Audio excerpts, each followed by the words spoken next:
ছুটির দিনের সকালের চিত্র এটি।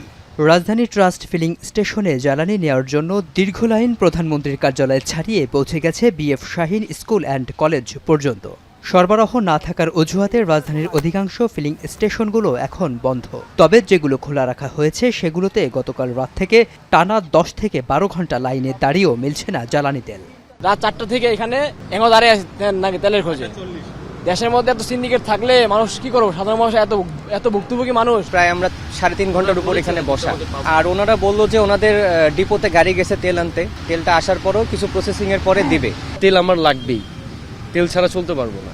পরিবাগের মেঘনা ফিলিং স্টেশনের যানবাহনের লাইন ছাড়িয়েছে মোতালেব প্লাজা পর্যন্ত। এখানেও তেল নেওয়ার জন্য ঘন্টার পর ঘন্টা অপেক্ষা।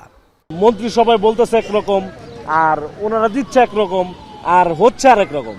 কিন্তু বাস্তবে আসলে কি কোনটা হচ্ছে সেটা আপনাদের পর্যবেক্ষণ করা উচিত। ঠিক আছে, সেটা কি উপর মহল পর্যন্ত পৌঁছায় না? 6:30 থেকে এখানে আছে, এখানে বললো তেল নাই, তেল মাত্র আসছে। আসাদ গেটের তালুকদার ফিলিং স্টেশনে অপেক্ষারত যানবাহনের দীর্ঘ লাইনে ছাড়িয়েছে অনেক দূর। ফিলিং স্টেশন কর্তৃপক্ষের দাবি, ছুটির দিন হওয়ায় চাহিদা অনুযায়ী সরবরাহ না থাকায় তৈরি হয়েছে এই সংকট। 26শে মার্চের জন্য ডিপো বন্ধ ছিল, আর আমাদের তেল তার আগের দিনই শেষ হয়ে গেছে। আমরা 26, 27, 28 বন্ধ থাকে, শুক্র শনি বন্ধ থাকে। আমাদের ডিও দেওয়া ছিল, আমরা পে অর্ডার জমা দিয়ে তেল নিয়ে আসছি।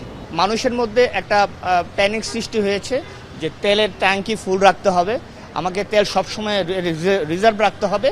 এই যে একটা মানসিক অবস্থা, এটা থেকে মানুষের সংকট মনে করছে। আসলে কিন্তু তেলের সংকট নেই।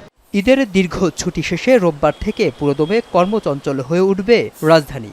এমন অবস্থায় চাহিদা আর সংকট ঘিরে ফিলিং স্টেশনগুলোতে ভিড় বাড়ছেই। মেহরাব সুমন, এখন, ঢাকা।